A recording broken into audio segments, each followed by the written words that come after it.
votre bishop là, en train de mougou son cuit. En train de mougou son cuit. Votre pasteur là. Et il lui a dit, c'est quand tu viens de voir, il faut te taire, tu parles, ils vont te tuer. Moi, ils vont me tuer. Alors, j'aimerais saluer les vaillants, chaleureux et courageux peuples de Côte d'Ivoire. Alors, je vais vous entretenir très rapidement. Ça ne sera pas une vidéo de longue durée. Je l'espère en tout cas. Demain, je ferai une vidéo pour m'adresser aux vendus de la République. Quand je parle de vendus, de traite, je parle de Simon Yves Gbagbo, Charles Blé Goudé, Awadon Melo. Bon, ce gars-là, Jean-Louis Billon, je vous avais déjà dit que c'était un traite, donc vous le savez déjà. Voilà. Son plan contre Idi Antiam, c'était pour... Voilà, tout ça, c'était pour ça. Donc, celui-là, je ne parle pas de lui.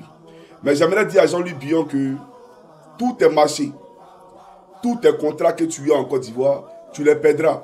D'un futur très proche, il faut écrire pour garder. Voilà. C'est pourquoi tu as trahi la Côte d'Ivoire. Tu perdras tous ces marchés. Tu seras très bientôt un pauvre en Côte d'Ivoire. Voilà, tu vas vivre du social. Puisque la Côte d'Ivoire aura désormais la sécurité sociale, tu vas vivre du social sûrement. Ne t'en fais pas. Mais je suis ici pour m'adresser aux boutiquiers. D'abord, avant de m'adresser aux boutiquiers, on va écouter une note vocale qui m'a été envoyée par ce charlatan-là. On va écouter ça rapidement et puis, bien entendu, après, je poursuivrai la locution. Suivez, c'est parti. Alléluia, alléluia, alléluia. Béni. Bon, ça, c'est quelqu'un qui m'a envoyé ça pour envoyer au prophète Eli Pada. Voilà, mais bon, le message est destiné au prophète Eli Pada, donc je ne vais pas vous faire écouter ça ici. Et frère Johnny. On va les manger? Ouais, mais Johnny, c'est comment? Tu nous avais informé que le Seigneur avait révélé que les élections n'allaient pas avoir lieu, que si les élections avaient lieu, toi-même, tu allais quitter les réseaux sociaux. J'apprends maintenant que du 25 octobre, on est en train de passer maintenant au 31 décembre. Tu vois, mon fils spirituel, Johnny Pacheco, je t'avais dit que les sorciers de ta famille t'avaient livré en sorcellerie. Voici maintenant, tu es en train de devenir maintenant le repère d'un prophète perdu qui a Tchengen au niveau du Ghana. Je vais prier pour toi, Johnny Pacheco. Mets la main gauche sur ton ventre. Seigneur, je te recommande l'âme de Johnny Pacheco. Que la malédiction qui s'est jetée sur sa vie, Seigneur des armées, que tu puisses le libérer. Je sais que notre Père et notre Dieu, la haine et la colère envahissent son cœur. Mais je prie que tu tentes ta main pour le délivrer au nom de Jésus. Amen. Il est délivré. Ok, vous avez écouté ce charlatan-là, celui qui se disait malade. Voilà. Mais lui, on le connaît. Quand il voit les vents tourner, d'accord, il fait des vidéos, je demande pardon à Soro, je demande pardon à Johnny, je demande pardon à Soulé, je demande pardon à la guêpe, on le connaît.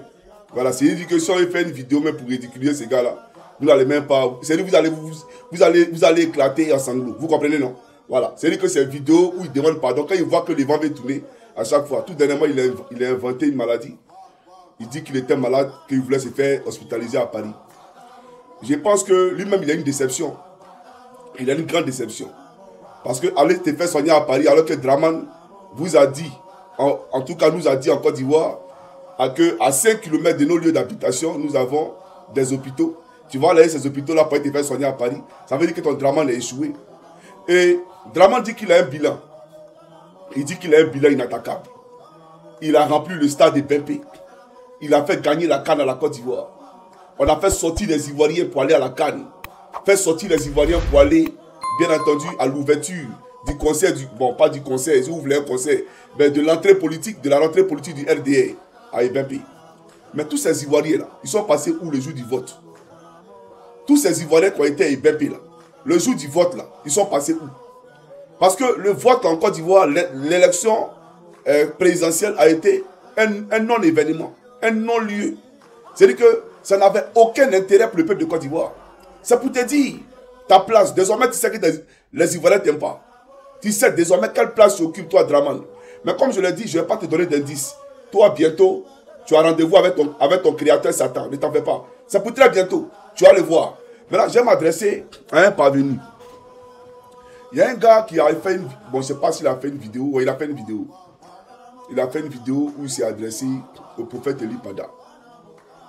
Il s'est fait appeler Sanogo quelque chose là. Mohamed Sanogo. Donc écrivez son nom, je ne sais pas si c'est appelé prophète Mohamed Sanogo. Tu sais, c'est à cause de toi qui as fait cette vidéo là. Tu as vu titré message au boutiquier. Voilà, c'est de toi qui C'est à toi que je m'adresse. Là, je suis très fatigué. Je viens d'arriver d'Helsinki. Voilà, j'ai fait 7 heures de route en train. Je suis très fatigué. Mais j'ai tenu à faire cette vidéo-là très rapidement. Afin que demain, je ne puisse plus retourner sur des choses, sur des futilités pareilles. Voilà. Mais je m'adresse à toi pour te dire quelque chose. Écoute-moi très bien. Le prophète Eli Pada, que tu persécutes aujourd'hui. Ce prophète-là, il y a longtemps qu'il a annoncé la prophétie. Il y a longtemps qu'il a annoncé la prophétie. Ce n'est pas aujourd'hui. Hein. Il y a longtemps qu'Eli Pada a parlé. Tu as vu ça? C'est aujourd'hui tu sais qu'Eli Pada a fait vidéo. Ou c'est aujourd'hui tu sais qu'Eli Pada est passé sur mon mur. Mais pourquoi au moment où il donnait les prophéties, tu n'as pas parlé? Pourquoi en ce moment-là, tu n'es pas sorti? Parce que tu avais peur. Tu ne pouvais pas parler pour ne pas que les Ivoiriens te jugent plus tard. Donc tu t'es abstenu de dire quoi que ce soit. Tu comprends ou pas? Mais j'aimerais te dire, c'est Eli Pada dont tu parles. C'est lui qui a retenu ma main et ma voix sur toi. Parce qu'à l'époque, quand je faisais les Kassongo, tu étais dans ma liste. Tu étais dans ma liste. C'est-à-dire tous les collabos de la République. Tu étais dans la liste. Et j'ai dit à Eli Pada qui tu es. Je le lui ai dit. C'est lui qui a retenu ma main. C'est lui qui a gardé ma langue. Ma voix là, c'est lui qui a gardé ça. Et puis il n'a pas fait vidéo sur toi. Mais aujourd'hui, il n'a pas demandé, il ne lui a pas parlé de quelque chose. Moi, il sort parce que tu es sorti. Et que chaque Ivoirien a le droit de s'exprimer. C'est sur la place publique que tu es venu. Mais on va patauger de la place publique, il n'y a pas de problème. Mais j'aimerais te dire, Eli Pada, on n'a pas de conseils ou de leçons à recevoir d'un franc-maçon. Écoute-moi très bien. Toi, tu es un franc-maçon. Et c'est moi, Johnny, qui te le dis. On n'a pas de leçons à recevoir d'un fils de Satan. Ceux qui te suivent dans ta poubelle que tu appelles l'église là, ils sont tous perdus. Ceux qui te suivent dans ta poubelle là, que tu appelles l'église, qui vont chez toi matin, midi, soir ou chaque dimanche, ils sont perdus.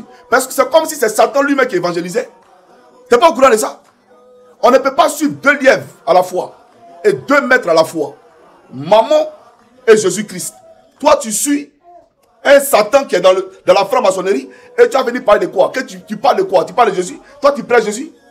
Toi, tu peux me dire droit dans les yeux, mon cousin Christ. Tu peux tromper les Ivoiriens. Mais moi, il y a rien qui est caché. Que Johnny Pacheco n'est pas au courant. Tout ce qui est cru sera à la lumière. Sera de cru. Tu es un franc-maçon, un gros franc-maçon. Tu as compris? Ton acolyte là, c'est à ça il faut. Faut pas m'aider les gens ici. Toi, tu as venu t'asseoir pour parler de prophétie. Toi, Dieu te parle. Toi, Dieu te parle. Dieu, tu connais Dieu. Il y a moi ce féticheur là. A venu s'asseoir, tu parles de Eli Pada. C'est ton camarade Eli Pada. C'est ton camarade. Je suis bien placé pour te faire des révélations. Je suis bien placé pour témoigner de ce qu'Eli Pada est. Ce qu'il est là, je suis bien placé pour te le dire. Moi, il y a des gens qui m'ont envoyé ici des notes vocales. Des notes vocales où ils disent aux prophètes de parler pour eux. De prier pour eux. Ils parlent simplement par leur voix. Et puis ils détaillent leur vie. Moi, je prends ça en note vocale et puis on voit. Et puis eux, ils pleurent. Il dit, il faut dire Eli que tout ce qu'il a dit là, c'est vrai. Et puis Eli m'a dit que tu as menti ici et puis ici. Il faut corriger ça, sinon il ne prie pas pour toi. Et il corrige. Et puis tout ce qu'il dit là, c'est exactement ce qui se passe. Il y a une fille qui est dans un pays ici, elle n'a pas vu dessus son nom. Elle est venue, elle m'a envoyé sa note. Elle n'est même pas rentrée dans les détails. Simplement, je n'ai pas de mari. Les gens qui viennent à moi, ils s'en vont, etc. Et lui a détaillé même la vie de son mari. Le village d'où elle vient, il a détaillé ça. Et ce qu'elle fait, même dans la nuit, ce qu'elle voit en rêve, il a tout détaillé. C'est de lui là tu parles, c'est ton camarade. Et lui, c'est ton camarade, toi un franc-maçon. Comment lui là? Donc, comme je te dis, on ne peut pas suivre 2 lièvres à la fois. On ne peut pas suivre 2 maîtres à la fois. Le diable et Jésus. Toi, tu suis le diable. Et puis tu dis que tu pries Jésus. Tu laisses le prophète Eli Pada tranquille, c'est pas ton ami. Sinon, il y a voyagé, toi, tu n'as pas croire. Tu as compris? Et là, je suis courtois. Hein? Je te le dis en même temps, là, je suis courtois. Comme Mohamed Sanogo. Toi, tu es chrétien. Toi, tu es chrétien. Ton gardien qu'ils ont égorgé à San Pedro, là, mais pas de lui. Ton gardien, d'après toi, tu as une église à San Pedro. Ils ont égorgé, le RDA a égorgé ton gardien. Pas de lui. Tu as déjà parlé de lui. Et puis, si véritablement tu es chrétien. Mais ils ont, Eli Pada, là, il est persécuté. Il a fui la Côte d'Ivoire. Tu as compris ou pas? Il a fui la Côte d'Ivoire. Un homme de Dieu qui fuit la Côte d'Ivoire. Mais toi, normalement, ce que tu devais faire, c'était de lever la voix pour lui. Ou de dire au gouvernement où est Eli Pada. Et que ce n'est pas normal qu'un homme de Dieu soit persécuté. Et toi, tu viens.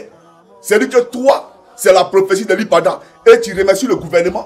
D'après toi-même, je remercie le gouvernement pour le développement qu'ils ont apporté en Côte d'Ivoire. Tu voyages en classe avec.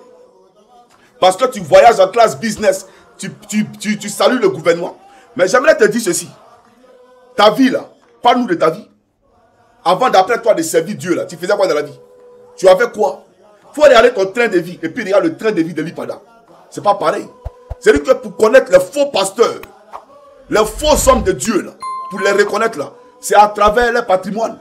Et l'Ipada est un homme désintéressé par l'argent. Huile d'onction là, lui n'a jamais vendu ça. Mais l'huile là, on appelle ça l'huile de toutes les possibilités. C'est que les miracles que ça fait en Côte d'Ivoire. Toi-même, tes pasteurs qui vendent les huiles du Nord là, ils ne peuvent pas réaliser ça. C'est une réalité. C'est vrai ou c'est faux? Donc, c'est pour te dire que avant de t'asseoir pour venir, avant de parler de, comment on appelle ça, de l'Ipada, il faut remuer la langue cette fois. Voilà. Parce que quand tu dis à l'Ipada, c'est quelqu'un qui est pauvre. Il n'a pas l'argent. Pourtant, c'est quel argent il ne peut pas avoir. C'est quoi on ne peut pas lui donner. Il y a des gens même qui viennent me voir. Moi, mon propre ami, on avait fait ça ensemble. Il est venu me voir. Il faut dire à lui de prier pour moi. Il met dans telle affaire. Et voilà le nombre de millions d'euros hein, que je m'ai signé. Mais j'ai peur parce que voilà. Et lui me dit, faut nous mettre en... C'est lui que je l'appelle d'un téléphone. J'appelle Eli d'un autre téléphone. Et puis je les mets en liaison. Et puis Eli prie pour lui. Et puis il dit, tu t'en vas, ils vont signer ça.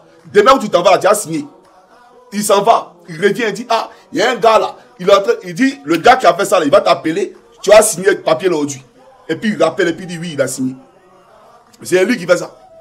Tu as compris? Moi-même, Johnny qui te parle, il m'a appelé un jour ici pour me dire, hey, je ne t'ai pas appelé pourquoi on parle de quoi que ce soit. Le Seigneur me dit de te dire, tu fais quelque chose avec telle personne.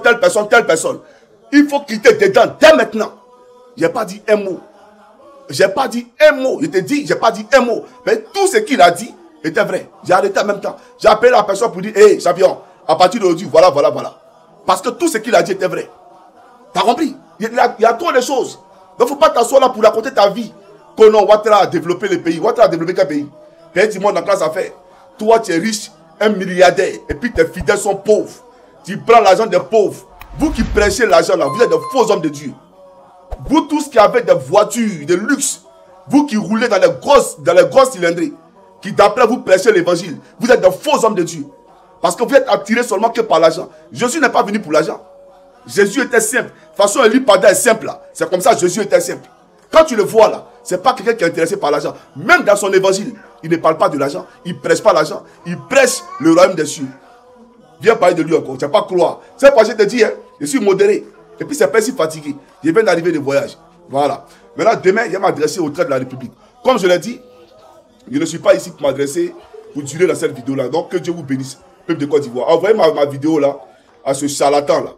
Voilà, l'ami de Marco sur le groupe là. Voilà, parce que, tu sais, je te dis une chose. Votre endroit, l'endroit où on vous recrute pour entrer dans la franc-maçonnerie là. À Cocody là, on connaît l'endroit. Tous les pasteurs de Côte d'Ivoire, dans la franc-maçonnerie. On a vos listes, on vous connaît.